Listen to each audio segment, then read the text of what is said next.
começando o Artigo 5º, um programa que leva até você temas que estão na Constituição Federal e que fazem parte do dia a dia de todos nós, cidadãos brasileiros. No programa de hoje vamos falar sobre assédio moral. O artigo 5º garante a inviolabilidade da intimidade, da vida privada, da honra e da imagem das pessoas e assegura o direito à indenização em caso de dano material ou moral.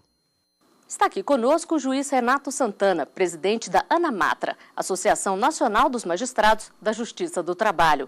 Ele tem especialização em Direito do Trabalho pela USP e é mestre em Direito pela Universidade de Illinois, nos Estados Unidos.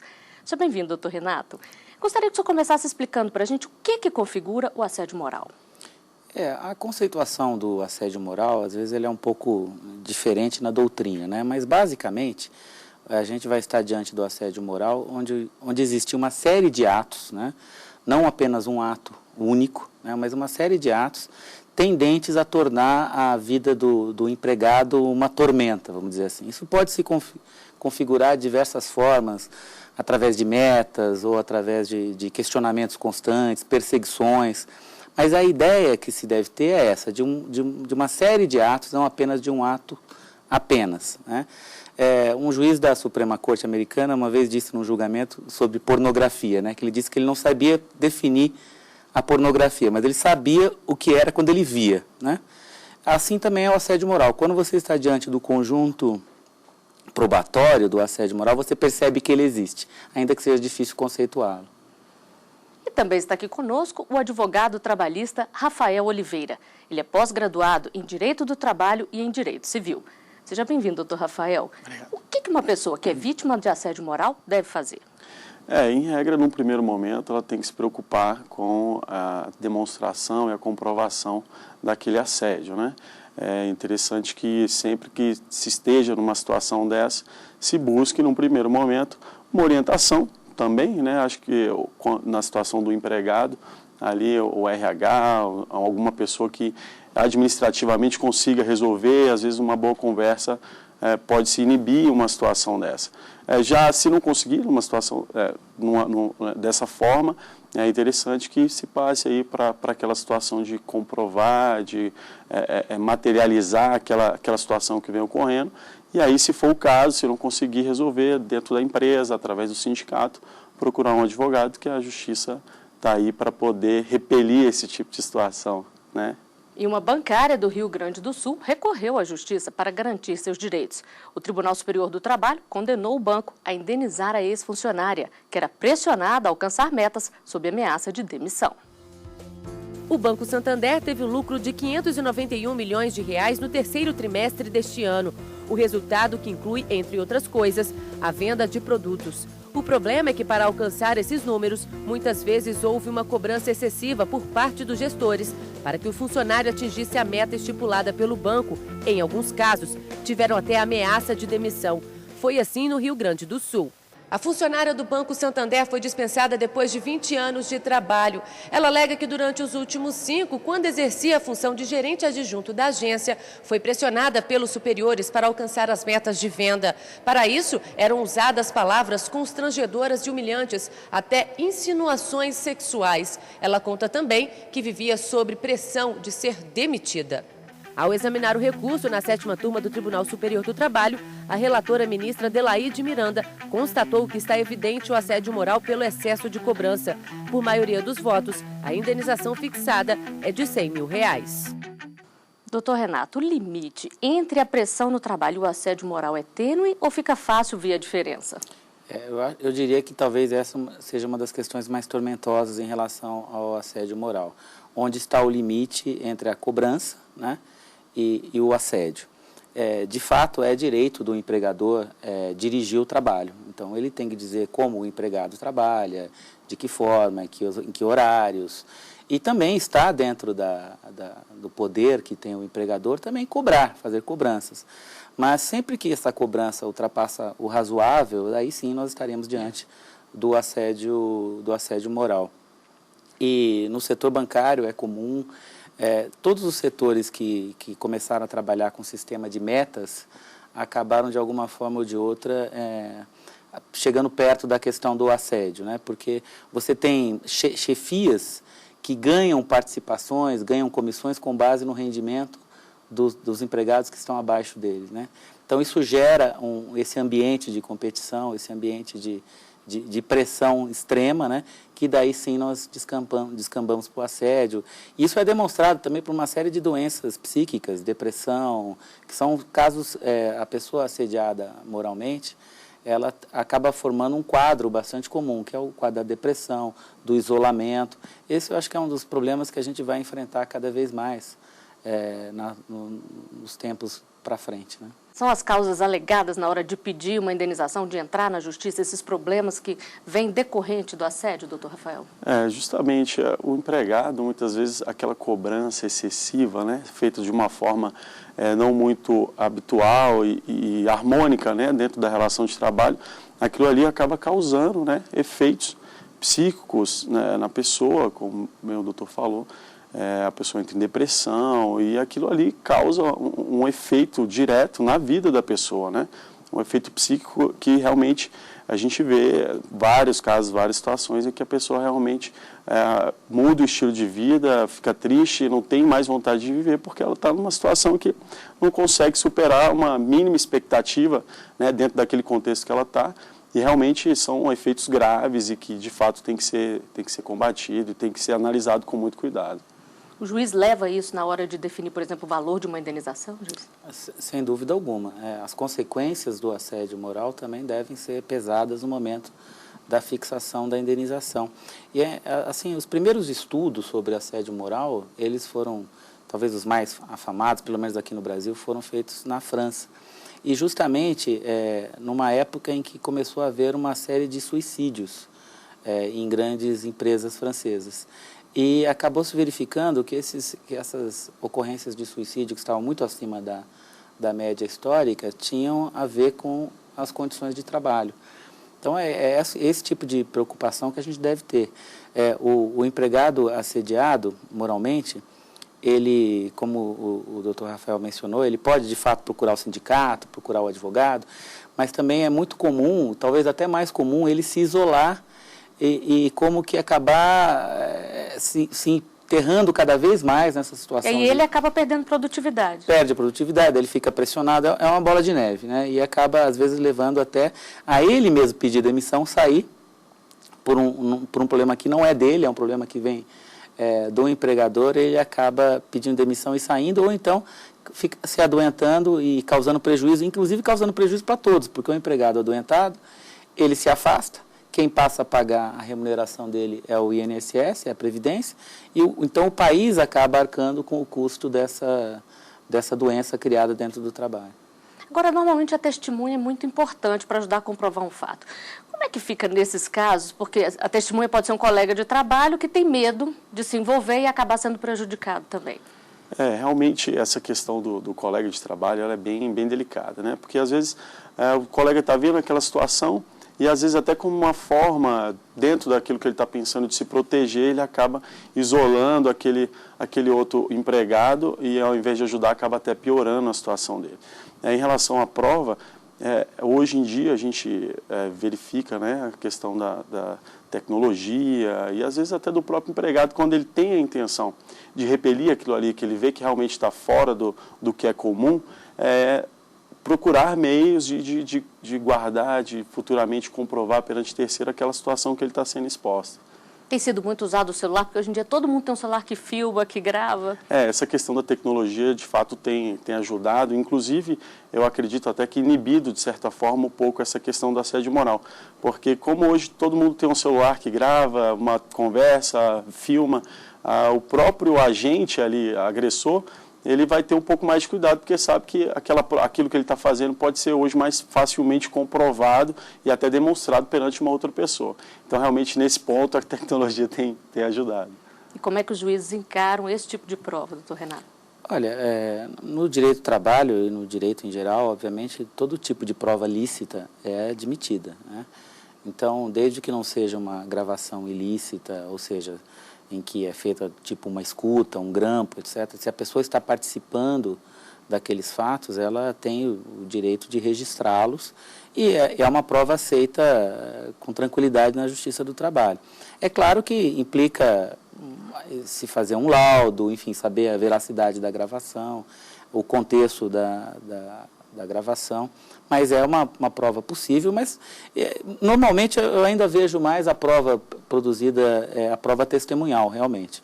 E no caso das metas, você tem muitas vezes prova documental, que é as próprias normas da empresa impondo... E-mails recebidos também? E-mails recebidos de madrugada, enfim, e-mails agressivos, enfim, toda sorte de prova, de conjunto probatório, pode ser utilizado. Mas, normalmente, ainda se recorre bastante à prova testemunhal, que é a prova muito típica da Justiça do Trabalho, e se levam os ex-empregados, os atuais empregados, e daquele conjunto o juiz extrai uma conclusão.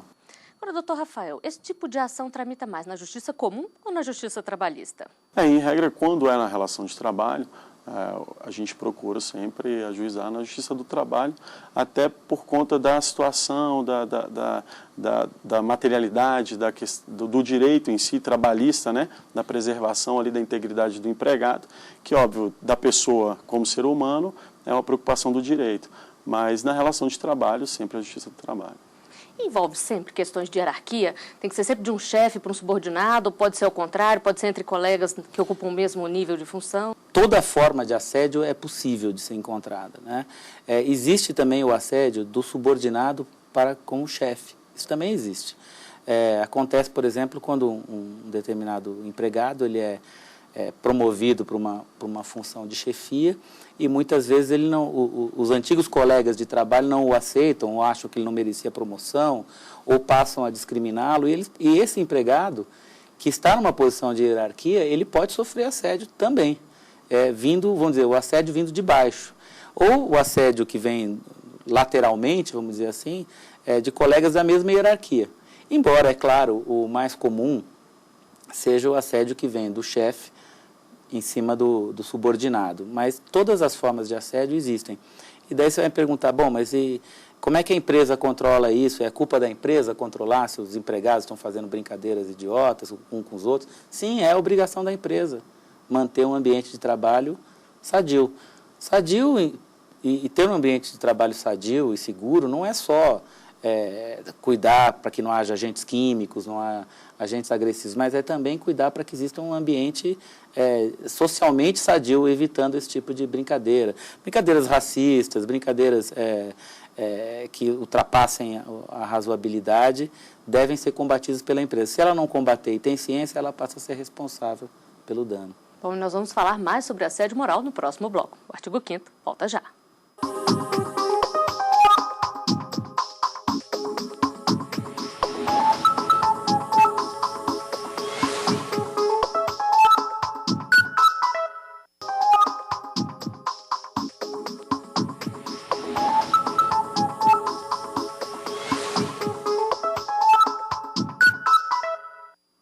Estamos de volta com o artigo 5º. Os nossos convidados são o advogado trabalhista Rafael Oliveira e o juiz Renato Santana, presidente da ANAMATRA. No programa de hoje estamos falando sobre assédio moral. E vários tipos de conduta podem caracterizar o assédio. No Rio Grande do Norte, um funcionário de uma empresa de refrigerantes foi acusado injustamente por um crime e ganhou na justiça o direito à indenização. O valor da indenização é de R$30 mil. A empresa de refrigerantes é acusada de assédio moral. Ao afixar uma relação de devedores em locais públicos, a Norsa Refrigerantes causou constrangimento ao funcionário. Segundo o trabalhador, a lista relacionava supostos desaparecimentos de mercadorias durante o transporte, culpando o motorista, que virou motivo de chacota entre os colegas de trabalho. O trabalhador também afirma que nunca teve certeza do desaparecimento das mercadorias, porque recebia o caminhão carregado e não tinha permissão para conferir o que transportava. Durante algum tempo, a empresa ainda descontou valores do salário dele para cobrir o prejuízo que teria tido. E por medo de perder o emprego, o homem nunca reclamou. Ao julgar a ação, o Tribunal Regional do Trabalho do Rio Grande do Norte estipulou o valor de R$30 mil de indenização. A empresa, então, recorreu à Corte Superior, alegando que a decisão da segunda instância fere os princípios da razoabilidade e da proporcionalidade. Ao examinar o caso, o ministro Brito Pereira explicou que esses argumentos não são suficientes para admitir o recurso. Com isso, permaneceu a decisão do TRT.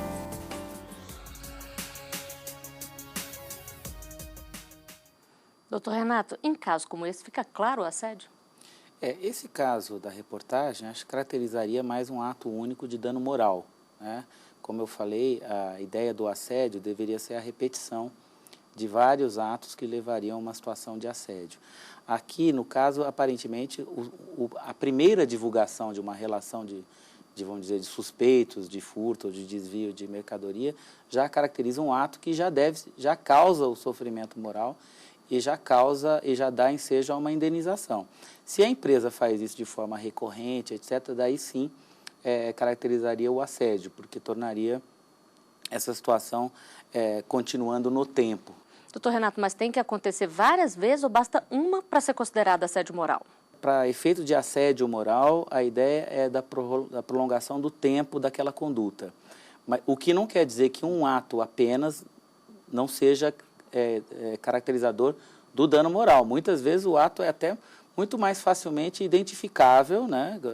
Que é o caso, por exemplo, da reportagem, que houve a divulgação de uma lista vamos dizer, de ladrões, para usar o termo, né?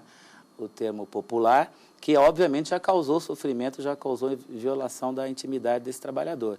Isso, por si só, já gera a indenização. Se isso se torna uma tradição da empresa, uma atividade constante da empresa, daí sim os outros empregados estariam sendo assediados moralmente. Agora, e as revistas que às vezes acontecem nas empresas, doutor Rafael, isso também pode ser considerado um tipo de assédio moral? Obrigar o funcionário a abrir uma bolsa, uma pasta? Na verdade, a forma, né, como isso vai acontecer é que vai determinar se realmente aquilo ali é uma forma de assédio ou não.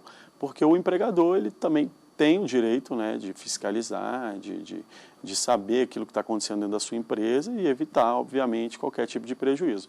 Então, a questão aí é muito mais a forma de se fazer isso, né, é que vai determinar se há uma forma de assédio, há uma ofensa ou não, ou se é simplesmente uma fiscalização decorrente do trabalho que o empregado está desenvolvendo. E o assédio pode ser considerado um tipo de bullying? A gente tem o bullying como uma situação muito difundida, hoje muito discutida, as pessoas costumam a fazer essa comparação, né?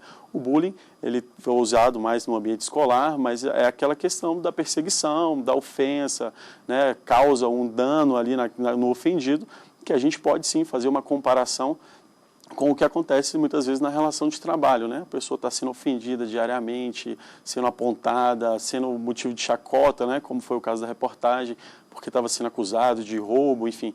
Então, é uma situação que pode ser, sim, comparada, né? Vamos dizer, já que é uma figura mais ampla e mais conhecida, né? Para essas situações do direito do trabalho, sim. E, no caso, a empresa é sempre punida ou o funcionário que provocou aquele assédio, que provocou o bullying, é que é punido?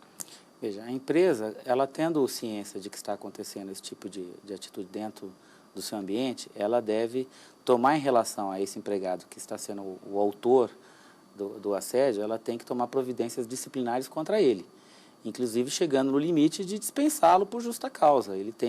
A empresa tem que tirar de dentro do seu organismo aquela pessoa que está causando o assédio aos demais funcionários e indiretamente está causando prejuízo à empresa, porque ela vai ser responsável por aquele pagamento. Então, é dever da empresa, sim, identificar quem está fazendo o assédio e tentar corrigi-lo, não necessariamente dispensando imediatamente. Às vezes é uma questão cultural, às vezes o empregado, quando ele ascende a uma posição de mando, ele acha que ser chefe é ser cruel, é ser rigoroso, etc. Ele muda a postura que muitas vezes ele criticava antes. Ele muda a postura, né? Pode acontecer isso, então ele tem que ser chamado, tem que ser explicado que a chefia é mais respeito do que qualquer tipo de crueldade ou uma postura mais radical, e a empresa procurar corrigir o erro, e se não for corrigido, ela tem que tomar as medidas contra esse empregado. Bom, e nas ruas as pessoas falam sobre assédio moral. A equipe do Artigo 5º foi conferir as opiniões. A pessoa, quando ela vem falar alguma coisa, ela está desesperada, porque até o ponto que ela consegue ficar calada, ela fica. Quando ela vem falar, é muito triste, porque às vezes é no trabalho e é de onde ela mais precisa tirar o seu ganha-pão. No trabalho é de medo, né? Com medo de perder o emprego. E hoje está difícil de arrumar, né, de novo. Eu acho que elas ficam mais caladas, mas deviam denunciar. Por causa dos homens, né? São grossos, né? Eu sou homem, eu sei como é que é. Então elas ficam com medo, sim. Tem que continuar denunciando cada vez mais, porque isso é uma coisa do passado e que agora as mulheres estão reagindo e tem assédio moral masculino também, né? Eu acho que a mulher sempre deve denunciar a qualquer tipo de assédio. Eu acho que eu concordo que ela deve denunciar, nunca deve deixar para depois ou guardar para ela tem que denunciar. Doutor Renato, a gente viu aí pelas entrevistas que as pessoas geralmente relacionam o assédio à mulher. Elas são mesmo as principais vítimas? Eu acho que também confundem a questão do assédio moral com o assédio sexual. A gente percebe. Que é uma outra modalidade. O assédio sexual é também uma repetição de atos da mesma forma, mas o objetivo do assédio sexual não é obter maior ganho, é sim obter algum tipo de favor sexual ou entrar em algum tipo de intimidade com o empregado ou com a empregada. Né? Eu diria que é comum também, o assédio sexual também acontece, e a ideia das pessoas é associar realmente, de fato, a questão do assédio sexual. Se é mais comum a mulher ser assediada moralmente e sexualmente, de fato, no assédio sexual, obviamente, a mulher, pela minha experiência prática, ela está mais sujeita ao assédio sexual. Embora, acho que os tempos mudando, as coisas vão mudar naturalmente, né? Então, a ideia que eu tenho é da necessidade do empregado se conscientizar de que ele pode, sim, denunciar essa questão. Ele não precisa ficar aguardando sair do emprego para noticiar essa questão. Hoje em dia as empresas já têm até ouvidorias internas que podem facilitar esse tipo de contato. É importante que o empregado não aceite essa situação e procure corrigi-la no curso do contrato e não espere para depois ganhar uma indenização, porque essa indenização pode vir, mas a pessoa pode estar com uma depressão, pode estar com uma doença mais grave e certamente não vai ser recompensada pela indenização. As pessoas estão mais conscientes, doutor Rafael, de que tem que denunciar, estão indo mais atrás dos seus direitos? Então, sim. A questão até da discussão, né, na mídia, está sempre sendo mostrado, isso aí tem alertado e tem despertado muito, né, a consciência das pessoas e que tem passado a observar mais esse tipo de situação. E como hoje em dia, né, o acesso à justiça ele é muito simples, vamos dizer assim, as pessoas têm sim buscado seus direitos quando se veem ofendidos, se veem perseguidos, quando realmente estão numa situação em que a vida deles, né, estão sendo prejudicados em decorrência dessas situações. E acontece muito também em repartições públicas? Aí é diferente o tipo de punição ou é a mesma coisa? O assunto que a gente até discutiu um pouco mais cedo, né, da questão o agente vertical ascendente, que é o subordinado, que às vezes boicota aquele superior, que estava na mesma situação, mas foi promovido. Isso realmente acontece, né, mais até nas repartições públicas, por conta da estabilidade, enfim. E a gente tem, inclusive, projetos de lei, né, em andamento que trata justamente desse assunto no serviço público. Mas acontece e, sendo comprovado, a justiça está aí para poder repelir e punir, se for o caso. Agora, tem sido feito algum tipo de campanha para poder incentivar as denúncias quando o caso acontece e evitar que os casos aconteçam? Olha, programas como esse, por exemplo, eu acho que são parte importantíssima na conscientização da população. A pessoa saber que aquilo que ela está sofrendo não é uma coisa normal, que é do trabalho. Principalmente as pessoas mais velhas, elas têm essa ideia de que, não, chefe é assim mesmo, o trabalho é pressão mesmo, quem não quer pressão, não está no lugar errado. Uma pessoa tem que saber que o trabalho é para ser feito seriamente, mas que existe limite para tudo. Então, as campanhas e os meios de imprensa têm papel fundamental. Acho que as empresas também já começam a criar mecanismos internos de controle, né? Criando serviços telefônicos, de denúncia. Eu acho que o caminho é esse, as ouvidorias internas, para que o próprio empregado, quando o problema começa a aparecer, ele já vai buscar o seu sindicato, ou mesmo dentro da empresa, para que o problema não cresça, porque a gente percebe que tem empresas que foram condenadas assim, dezenas de vezes porque não tomaram ciência de que havia verdadeiros setores da empresa que trabalhavam na base do assédio moral, criando brincadeiras do tipo, a pessoa tem que ficar com uma galinha morta em cima da cabeça porque não tinha vendido bem, ou tinha que andar com um boneco a semana inteira do lado dele porque tinha sido o pior vendedor. Enfim, coisas que saltam aos olhos que aquilo não ia dar certo. Mas falta, então, às vezes, um pouco de conscientização, e também os advogados internos das empresas têm um papel fundamental de dizer para os empresários, olha, isso vai dar problema. Agora, só para a gente encerrar, a gente falou aqui o tempo inteiro de assédio moral no trabalho, mas acontece também em outras áreas, né, doutor Rafael? Sim, acontece. Enfim, na família, na relação social com as pessoas. Acho que qualquer atitude, né, que ofenda a outra pessoa, que isso seja contínuo, que traga ali um resultado ruim, psíquico para a pessoa, né? Essa questão da depressão, do suicídio, que nós já conversamos aqui, isso aí não está relacionado só à relação de trabalho, a vida social está suscetível a isso, acontece, e até nessas situações, a pessoa que está ofendida, que está sofrendo com aquilo ali, que sofreu um dano efetivo, pode buscar os seus direitos. Bom, e com essa recomendação, nós chegamos ao final de mais um Artigo 5º. Dr. Rafael Oliveira, juiz Renato Santana, eu agradeço a presença de vocês aqui conosco. E você também pode fazer parte do nosso programa, mandando sugestões para o e-mail artigo5@stf.jus.br. A gente se vê na semana que vem. Até lá.